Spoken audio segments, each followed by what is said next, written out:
my car weighs 3,000 pounds and my cargo is my kids. So it doesn't, I think it starts with every single load. And if your safety practices don't start with every single load, when you get to the big loads, you are really going to mess some stuff up.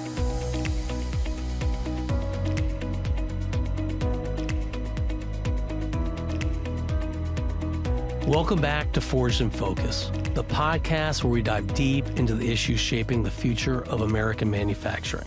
I'm your host, John Ward.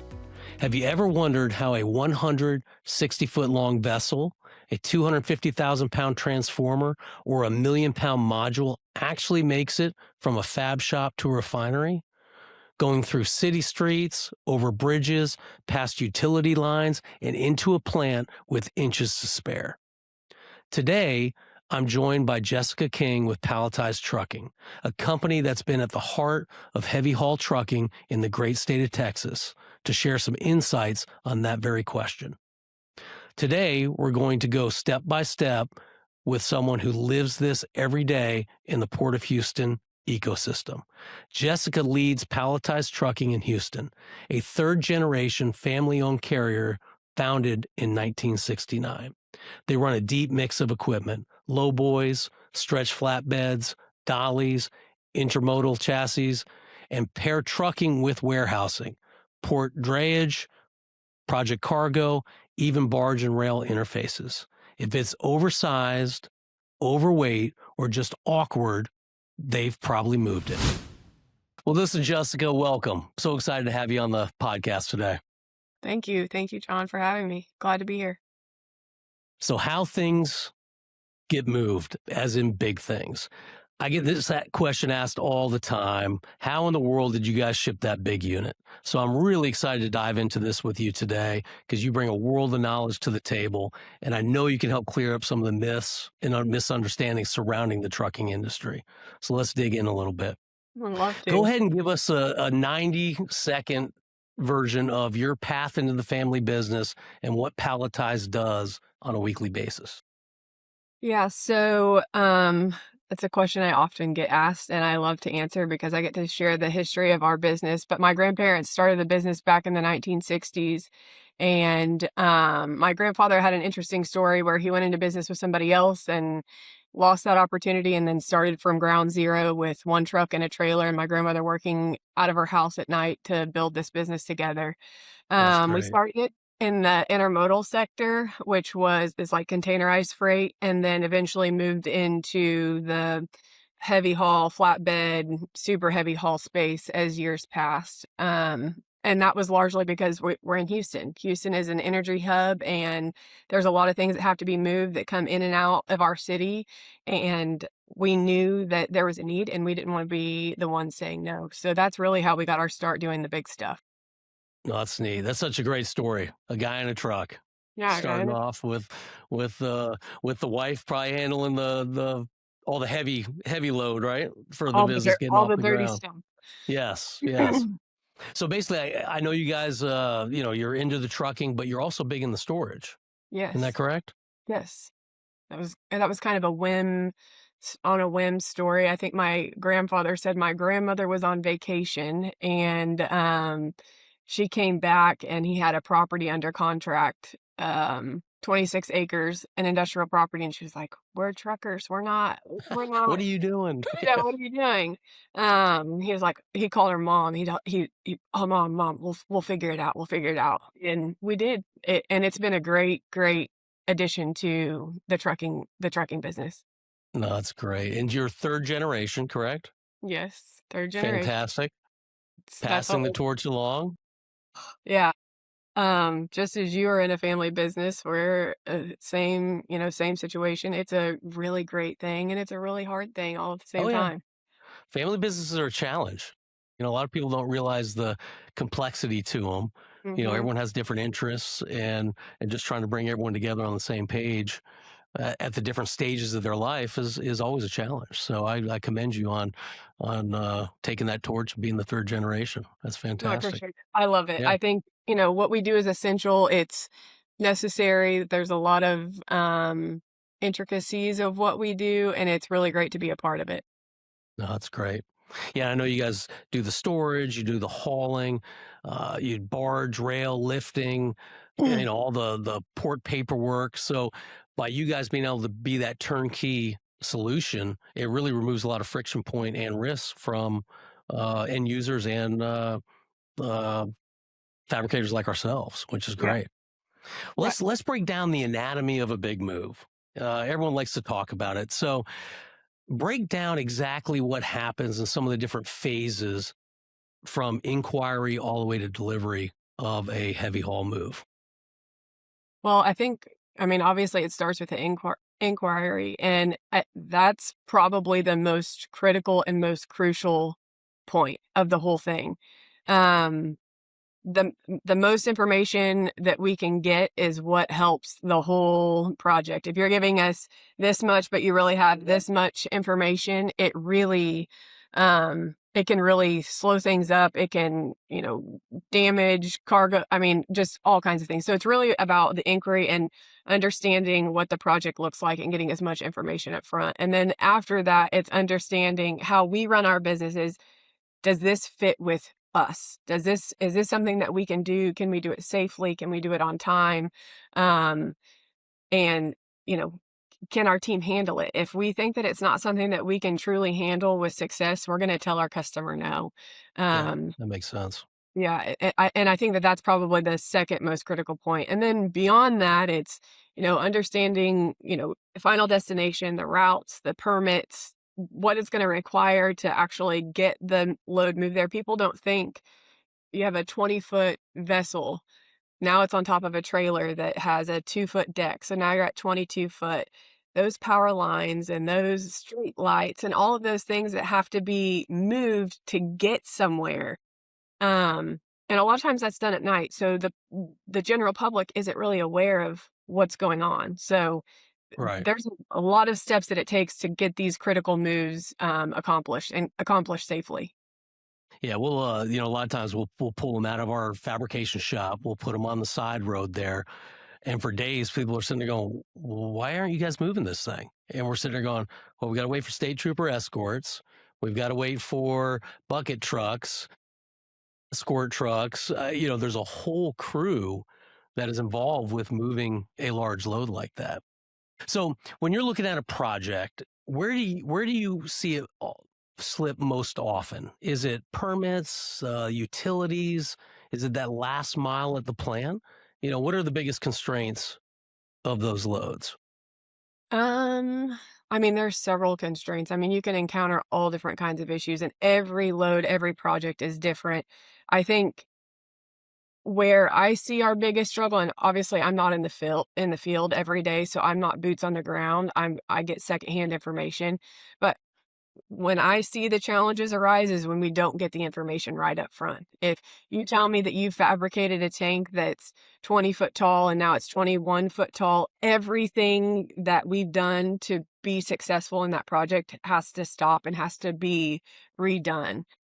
So that's the first thing. And then I think, the final mile, getting into these very strategic locations, like if you're going into a plant, the maneuverability of different trailers or the tightness of a driveway or how you get into a plant with all of this other equipment that's in there, that becomes another really large constraint. So every step of the way, you're gonna your state line permits, like permit office might not. We just had a load sitting at the state line in California for 3 days because they were backed up at the permit office, and that's not something that we can control. So every project, every move is different, and there are many different constraints that can come up. Yeah, I know we talk about it all the time. That last 500 feet of the load Mhm. can be the Yeah. most critical.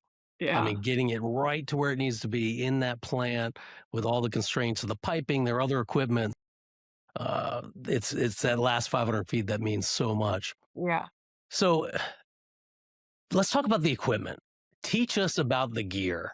Because a lot of folks just, oh yeah, you just got to call in a trailer. Yeah, just put it on a trailer and roll down the road. So I know there's so many different types of trailers. You got low boys, you got steerable dollies, uh, intermodal chassis, and drayage. Tell us about all that and break it down for us.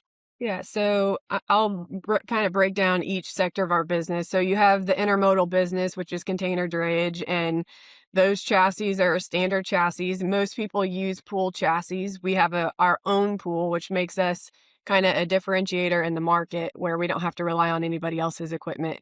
We also have specialized chassis where we can haul up to the 93,000 pounds within a certain corridor of Houston. So that kind of sets us apart from other carriers in the Houston market as well.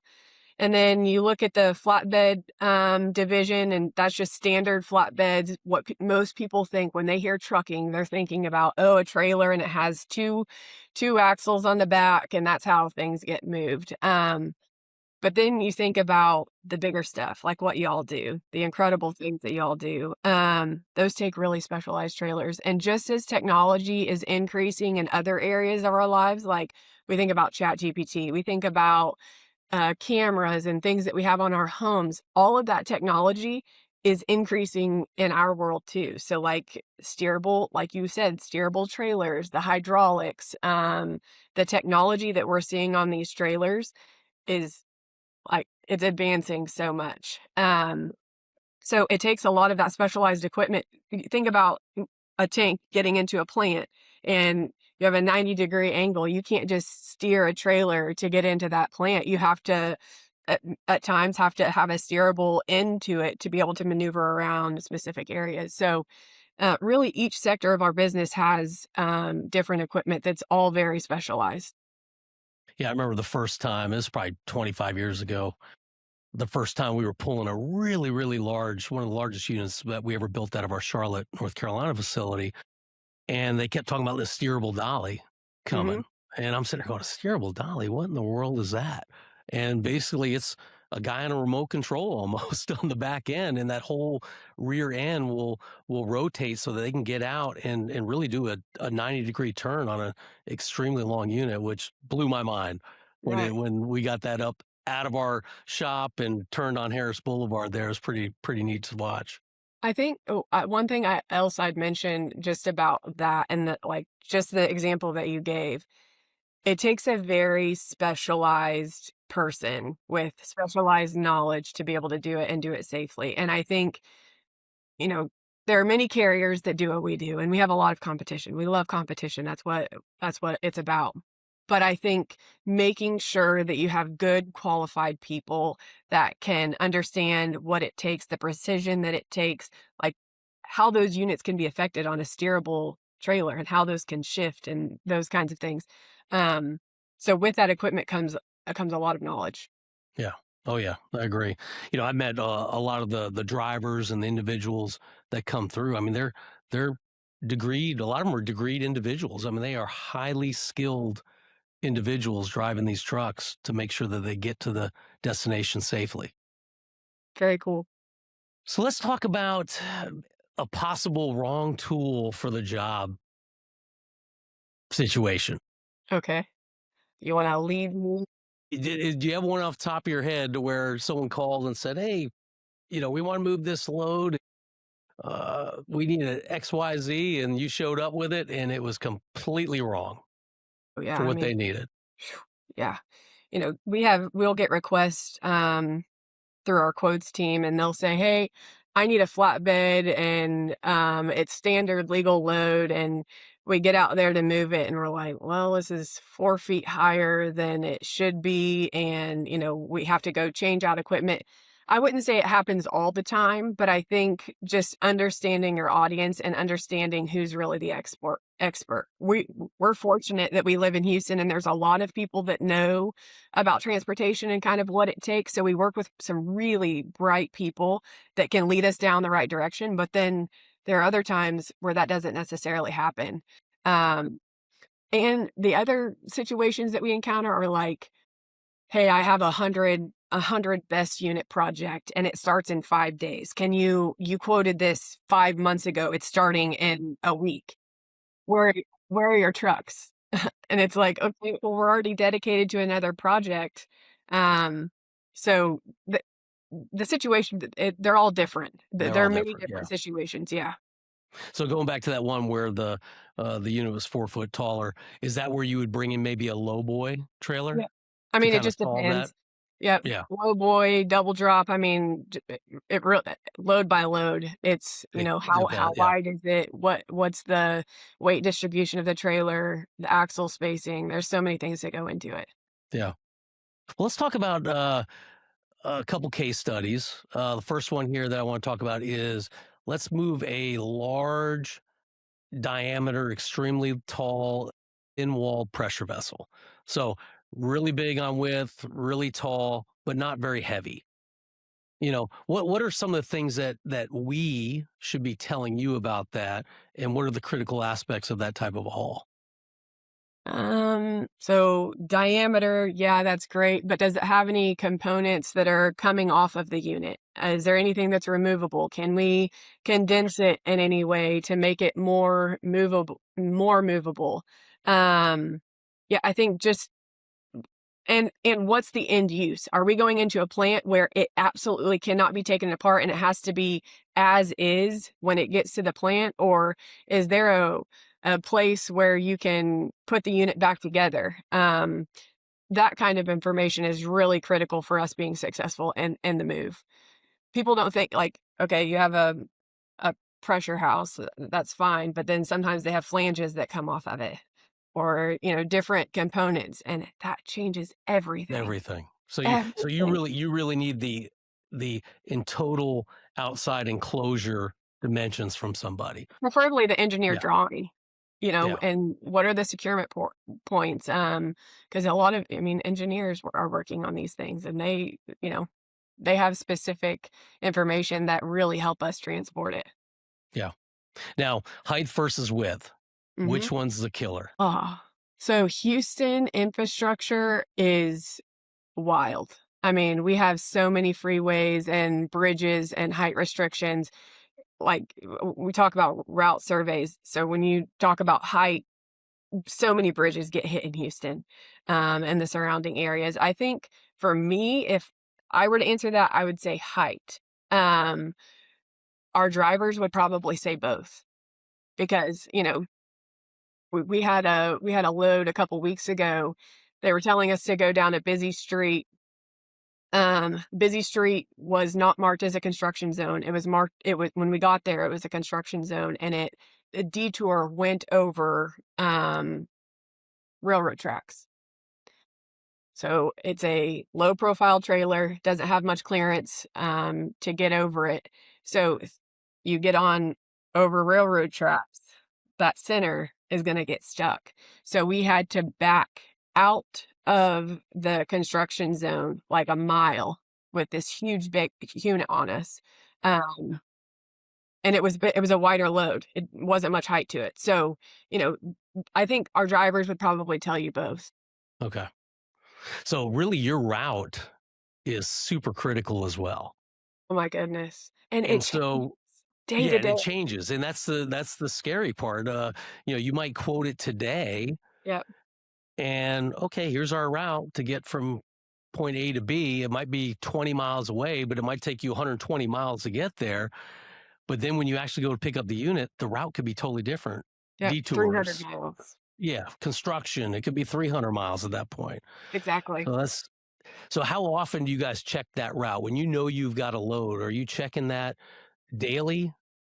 We have parameters that we follow. I mean, if it's something that we do all of the time and we did the initial route survey and state of Texas or wherever we're going isn't posting any construction hazard or anything like that, then we don't have to do it every single load. But if it's something new in an area where we are completely unsure of, we will absolutely do a route survey. We'll either do it ourselves or, you can work with qualified companies who are, skilled in that area. That's what they do for a living. We'll use route survey companies as well. Okay. And the route survey company, when you say that, is that when they actually go drive the route? They're driving it. Okay. They'll have if it's a high load, they'll have a pull car on their truck to make sure it doesn't hit any of the bridges. Oftentimes they'll record it to make sure, when the information comes back to us, we can double check their work. There's many different things you can do to help try to make sure. But again, when you get out there, things change, and I think that's probably one of our largest challenges is, like you say, you quote it today, the load moves in a month. Things change. Things change so fast, and then we have to go back to the customer and, that can be a fight. But ultimately, it's out of our control, and we're in business to make money. We're not moving stuff for free. So, that's why it's really great to work with partners, like yourself and other fabricators who know what they're doing, but also understand, like yourself, you've been out to a load. You've seen what it takes to get this done. It's not just willy-nilly, "Hey, I need to Well, move." yeah, it's not just, hey, we need to get a truck over here, load it up, strap it down, and roll. I mean, it is a precise and very skilled process. And it's a challenge, because a lot of times we're up against the gun. This unit needs to get to the site, the plant's down, and so there's a lot of stress involved with a lot of these moves to get that plant up and running. So huge challenge. And I guess going back to the height part of it is how crucial it is to make sure you have the right dimension on that height because that can change everything. Mhm. I mean, you could have a unit sitting on a truck and all of a sudden realize, guys, we really can't get it there. No, you can't. Yeah, I mean, yeah, You said it reversing down was, interstate, yeah, right? I yeah, mean, you think you're gonna clear a bridge and you get there and you're like, or the load, yeah, I mean, there's so many different things that I've heard and seen. I mean, it's wild. yeah. Trucking They've is a got wild ride. yes. We've got stories we could share too. we it's funny. There's a bridge in Greensboro, North Carolina. I don't know if you ever heard about it. It's called the Can Opener, Okay, no, I haven't. and it has a 24/7 live feed on it Wow, because it's a bridge that I want to say it's, I don't know, a half an inch short of a box truck being able to get underneath it. man. And inevitably, there's a truck every once in a while that, oh, yeah, I got that. And they go under there, and it literally, with it just being a half inch, it opens the top of that whole box like a can opener. Mhm. It's Wow, unbelievable. Yeah, it's in Greensboro, North Carolina, the can opener. can opener. Yeah. So what's something, we talked about all the variables. What's something that a fabricator or anyone who's shipping something big can send you on day one that will save weeks on the back end? Drawings Drawings. and So actual location. Don't give me a zip code, don't give me an approximate location. I need a pin of exactly where that unit is going because there's so many times. Well, I think it's going to Houston, Texas 77055. Okay, well, 77055 is a really big area and uh, the streets are different. So I'd say drawing, what do you give me as much information as possible about the actual physical unit, drawing, pictures, all of that. And then the actual physical and pickup, both pickup and, for you guys or other fabricators, it's usually at your fab shop, right? But the end destination is probably just as critical as the drawings. yeah. So we talked a little bit about safety. I know when we get into these very large diameter, height and width loads, what gets people hurt on these type of jobs? How do you run a safe yard in a safe road operation? Yeah, I don't like not to dispute your comment, but these big loads, I think every load is just as critical. If you think about it, these trucks are the biggest pieces of equipment on the road. 80,000 pounds is what's legal on a road. My car weighs 3,000 pounds, and my cargo is my kids.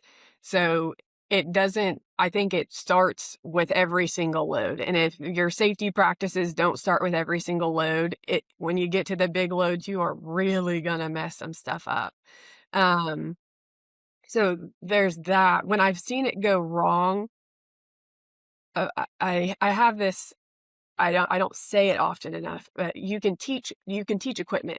You can teach how to operate a trailer. You can teach, the different factors that will impact a load, but you cannot teach a driver to be precise. You cannot teach him to be humble. You cannot like those to be patient. All of those things that are required to not just the drayage container loads, but these really big loads, like, that takes a really special person to be able to do that. Not everybody's cut out for it. So I think when you see it go wrong is when drivers are rushed, we have the wrong information, and the driver is operating on the premise of X, we're not actually checking it. Um, you might tell us something's 14 foot tall, but a skilled, really good driver is gonna go put a tape on it. Yeah, he's He's gonna gonna make put sure it is, right? yeah, not really yeah, Don't take anyone's word for no, it. no, no, No, that's good, and I appreciate you stating that it's not just the big loads. I mean, it's every load. it Uh, really is. I know we partner with folks like you, people that take safety to the heart of everything they do, because we've seen many times, if you go out with some carriers that maybe don't do it as often in our world, they'll come up and they'll have straps that have frays in them and cuts, and we just immediately know. I Yeah, mean, the straps, the chains, I mean, everything needs to be inspected before every haul, because bad things can go wrong if you're using the wrong type of tie downs and not using the proper equipment, absolutely. for I think sure.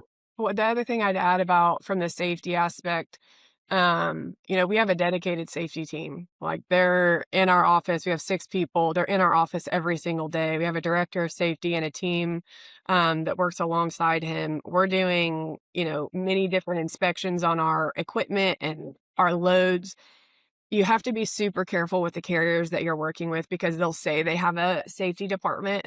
I've seen carriers, you know, contract safety people. Like, they'll come in once a week and check. That building that culture and checking, are you doing what you say you're gonna do? My grandfather used to always say, "Inspect what you expect and do what you say you're gonna do." Oh, that's great. I love that. Yeah, so he was Inspect big. what you expect. That's a Yeah. great saying.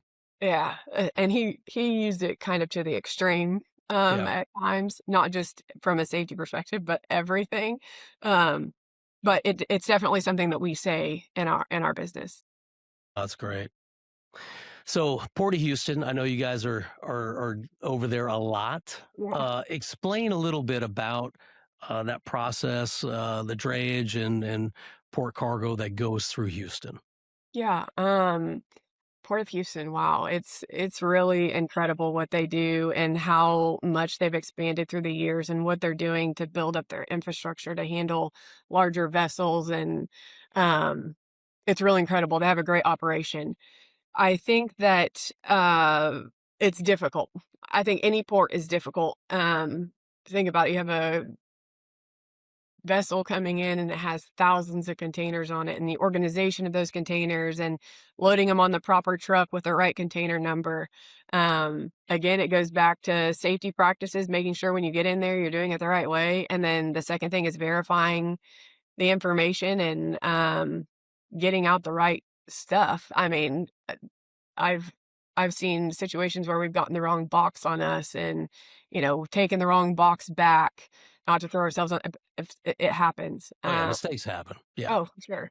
Um, Anything exciting in some of those boxes that you weren't supposed to pick oh, up? no, I think the one of them, and I hate to throw ourselves under the bus, but, we had one box that was supposed to a box container, that was not scheduled to go out. It was supposed to be at a customer's location, and it went back to the port, and then find actually going and finding that container to get it back to its think about it, there's thousands of containers in there. But yeah, there's some interesting stuff that we haul. Um, we do a lot of hazardous material, radioactive. I mean, there's some wild stuff that comes through there. The Formula One cars. I mean, we've seen lots of stuff come through there. Seen it all. That's Mhm. wild. Yeah, we had a container that was coming out of Europe for some tubes, some high alloy tubes, and when it showed up, we picked it up. It wasn't the tubes that we were expecting. It was for another client. And when we called them back, we said, "Hey, we got these tubes here for XYZ company." And they said, "Oh no." And we said, "What do you mean, oh no?" "Oh, those are supposed to be in Africa." And we said, "Okay, does that mean our tubes are in Africa?"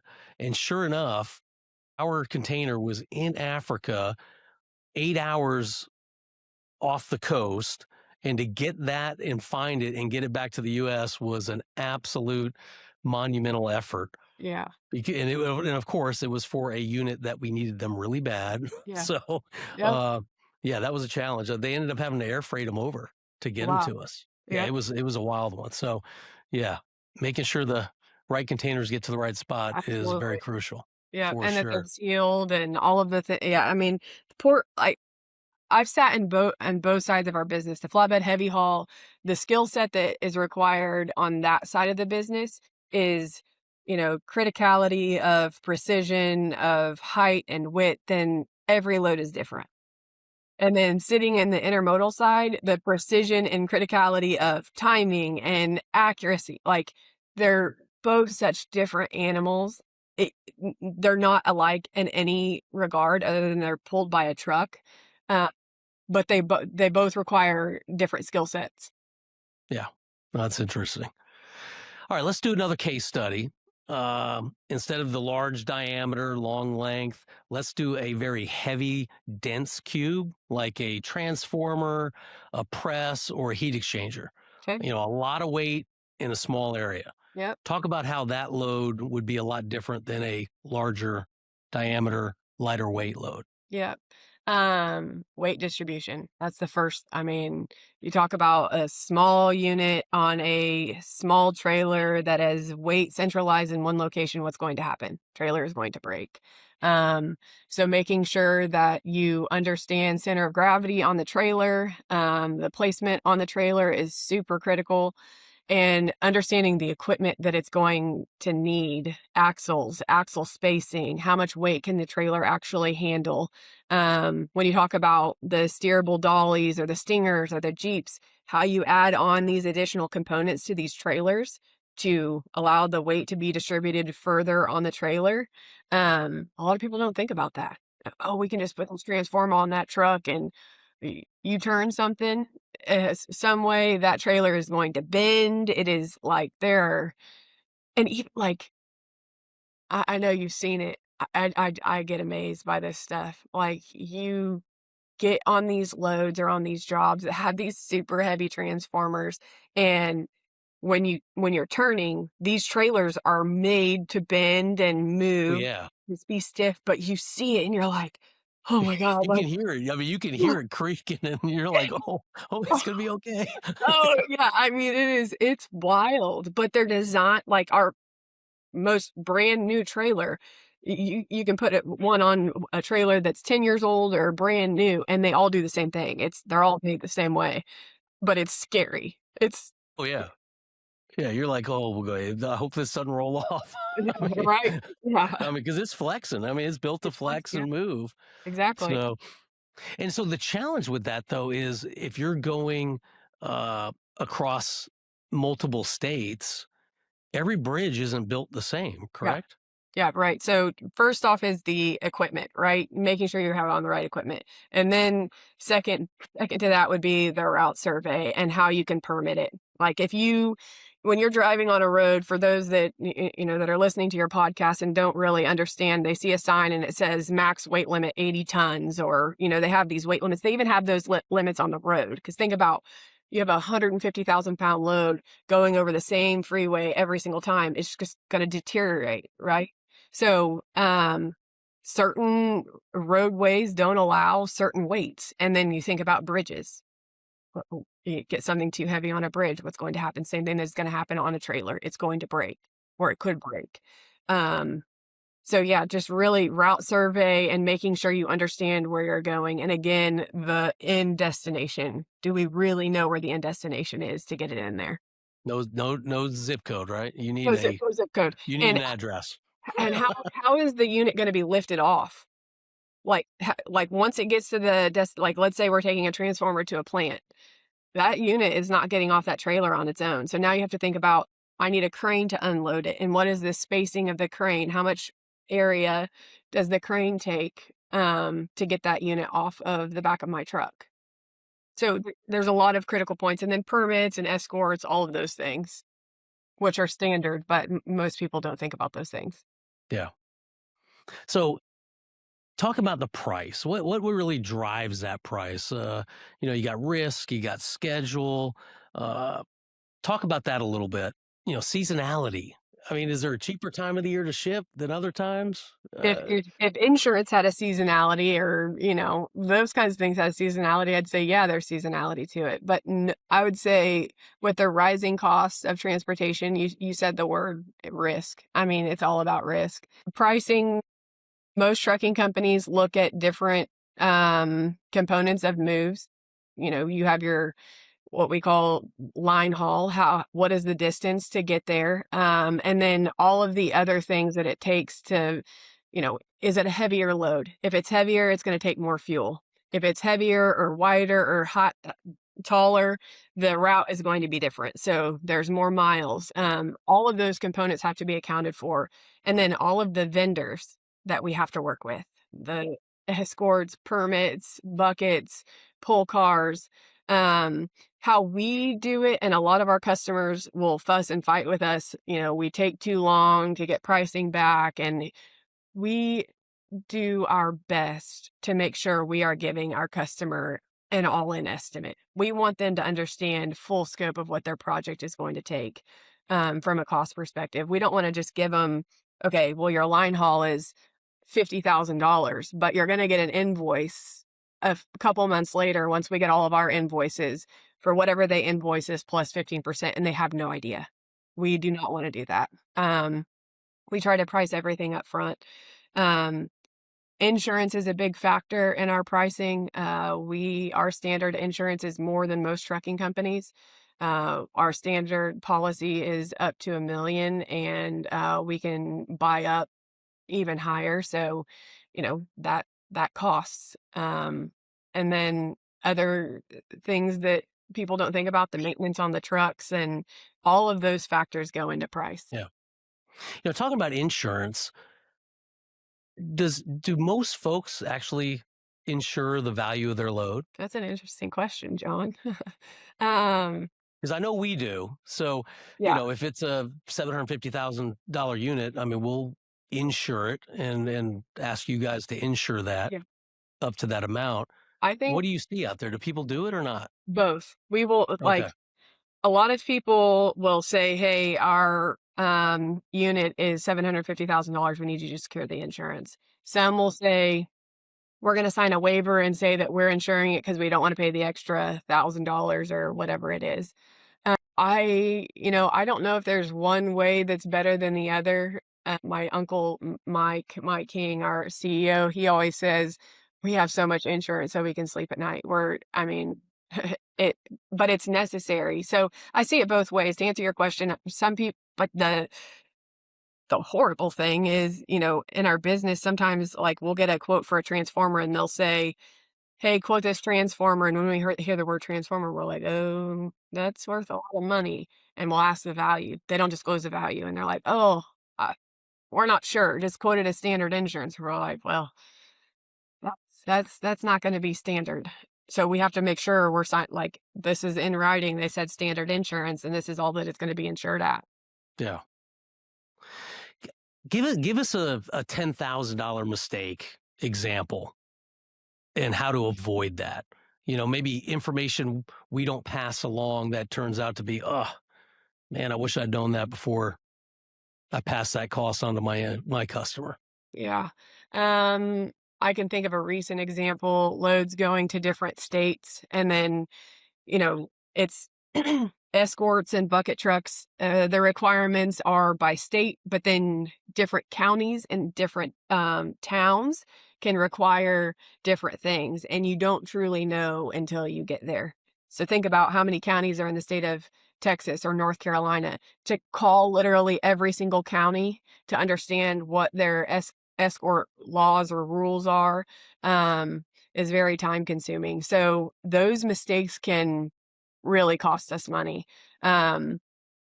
But, we try to, as we go through those counties or go through those states in different ways, we try to keep that information, build on the information that we're getting. So if we ever know that we're going through Greensboro, North Carolina, this is what's going to happen. This The is, expectation. yeah. Yeah. We try to build on that information, we compile it.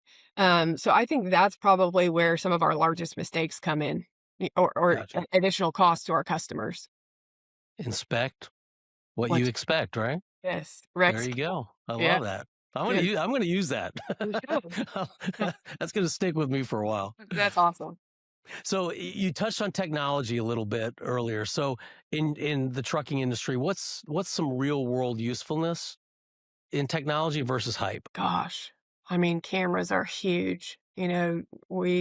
We had so many drivers push back on cameras, but it has helped us so much, with claims and different things. I think that technology, and it's ever evolving, ever changing. I mean, they can detect different things, and I think that technology is where people should put their money, and we need to, continually look at what we have and how we can advance in those areas. Um Now, these cameras are these external facing and internal, Oh, you can or do both. We have external. mhm, When you're trying to do driver corrective action, things like that, sometimes companies will put them internal if they see, oh, they're having a cell phone problem or they're having a sleeping problem, something like that. They'll make those decisions. A lot of larger companies will do that have a little bit more capital. Um, to be able to, just go all in. Ours are external, forward facing and side view facing. So I think that hype that's real. People should pay attention to it. Load tracking, I think, is another one that, you know, think about one truck and how many different loads it does, and then multiple customers, being sure that your customers have access to their load. And, I think that's critical. And the one that I'm gonna say is hype, and a lot of people are going to disagree with this, um, the electric trucks. I think, there's a lot of talk around it, and I think that there is a purpose and there is a use for them.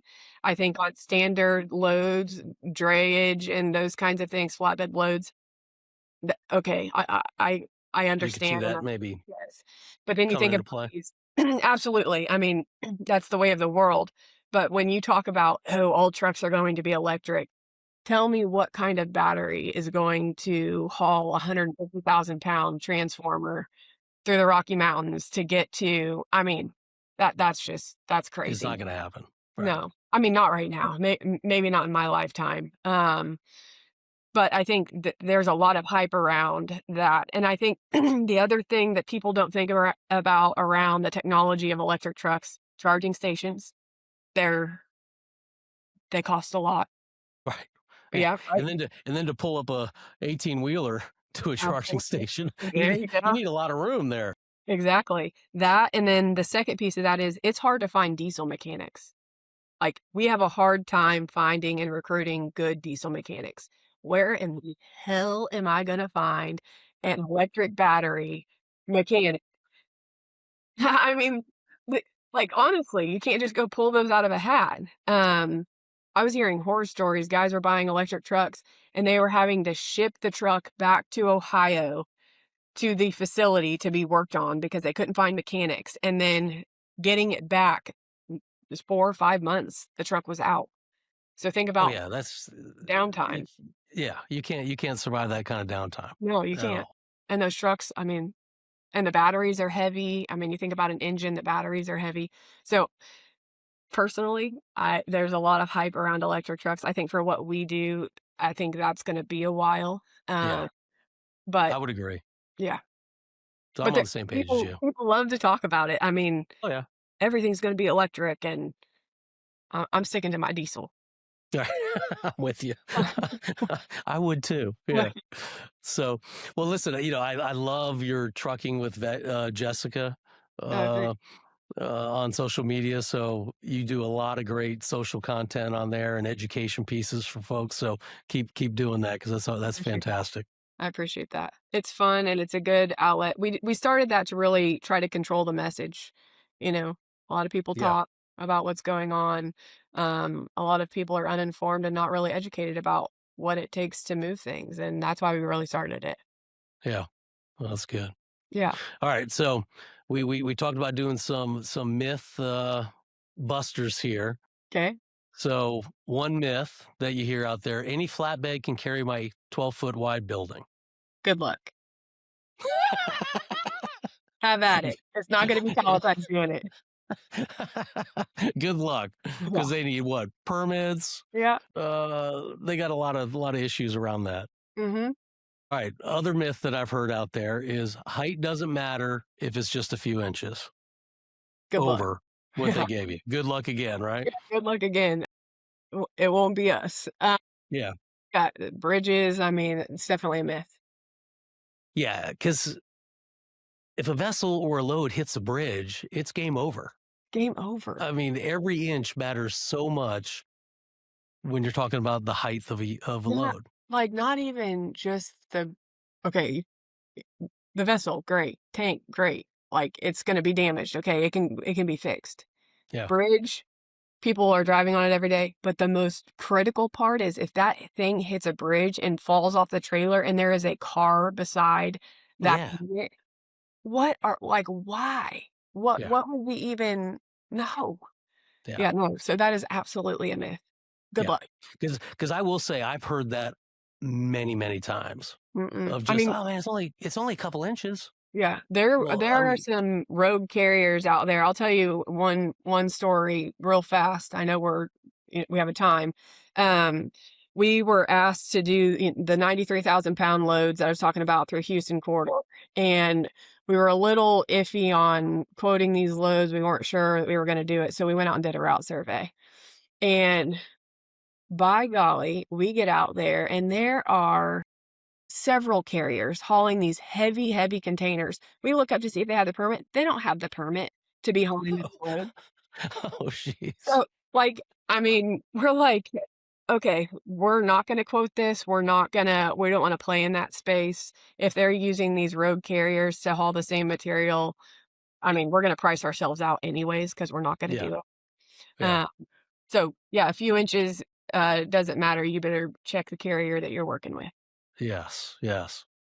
So another thing I've heard, the port can store my cargo indefinitely for free.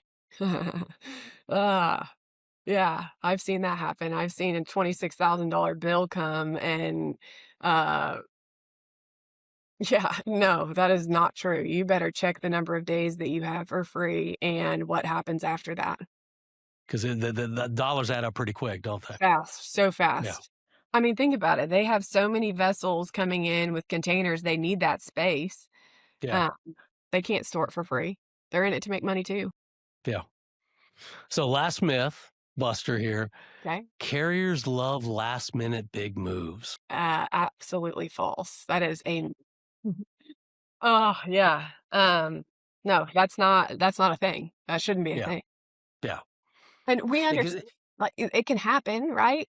Like, we'll do everything we can to make it happen, but it's gonna be legal and it's gonna be safe and it's gonna be done the right way.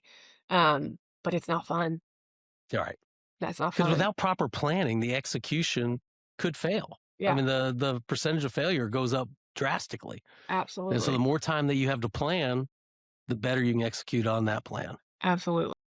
I Well, like listen, these little myths, John. I know. I figured I have to throw a few at you there. We're So, gonna be on that Mythbuster show. I know. Well, listen, you built a credibility in a very tough male dominated space. Any advice for other young pros out there?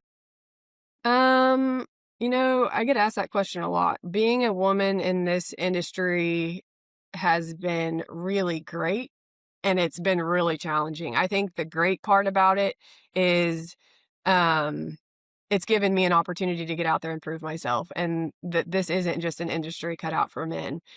I think the most challenging part is the credibility. I'm not boots on the ground. I am not out in the field every single day. And I am a grandchild of the founders. And that in and of itself brings a That's an whole uphill bit battle. oh Right.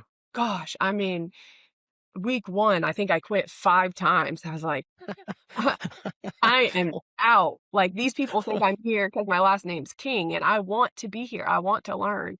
Um, so what I would say is listen. It took me a long time to learn to listen. Um, Get out there and get your hands dirty. There's no job that is too big or too small. Get your hands dirty, work alongside your people and your team and show them that you're in it just as much as they are, and inspect what you expect. If you have a team of people that's working for you and your expectations are here, check it, because somebody always tells me there's nobody in my business that will have as much passion as me for our business because of the history. But I love to think that there are people inside our business that do have that passion and do have that thought and care and wherewithal to protect our business just as I do, because it's not just about me. It's not just about our family. It's about all of the families that we serve. So I think listening and, just getting in there and getting your hands dirty alongside your teams. Yeah. And I know you've created a great culture there. And I know you personally, I know some of your individuals that do care about it as much as you do. So that's great to know that you have that Yeah. on your team. We have some really great people. This Yeah. business wouldn't be what it is without those people. Yeah. Yeah. I always, talking about expectations, I always kind of joke and share with folks that happiness equals reality minus expectations. There you And go. so you need to get your reality in line with your expectation Yeah. to where folks can be happy. Yeah. And if you just if you set it too high, that's fine, but you got to make sure reality gets there, Yeah. or you're always going to just be beating your head against the wall. I might use that one. You're going to use the inspect what you expect. I'm going to All use that right. one. There we go. I love it. Doing a Awesome. little share Yeah. thing there. Well, listen, Jessica, this was pure gold. I thoroughly enjoyed this conversation. And I know you're bouncing around all over Houston. You're at the ports, you're shipping all over, really all over the US. Yeah. US. How and where can people find you if they need a load moved precisely? I'm not going to give you my cell phone number. No, you don't But need to do don't that. call my cell phone. That does happen. I think just if people want to get in touch with us, calling our main line or emailing our quotes inbox, quotes at palletized-trucking.com, to get their inquiry and understand what they need. And then right after that, a member of our team calls them. So we're here and we're here to serve And follow you on LinkedIn, right? Yeah, absolutely. LinkedIn's Yeah. a great place. Social media, Instagram, very active on Instagram. LinkedIn is probably more active in the sense of business inquiries and things like that. Yeah, that's fantastic. Well, listen, we really appreciate you giving us the inside look at the heavy haul world and how it really works. So thank you very much and look forward to seeing you again soon in person. Thanks for joining us on Forged in Focus. Every time we send a vessel out the gate, we're reminded that fabrication isn't finished when the weld's cool. It's finished when that piece of equipment lands where it belongs, safely and on time. What Jessica and her team at Palletized Trucking showed us today is that moving big things is its own craft. Part engineering, part choreography, and all trust. If you build big, you have to move big. Plan early, pick partners who actually touch the work, and respect the last 500 feet of the haul, because that last 500 feet is crucial to the success of the project. And to everyone listening, keep forging forward, keep planning smarter, and never underestimate the last 500 feet. Let's keep the momentum going. Until next time, I'm John Ward. Stay strong, stay focused, and keep forging ahead.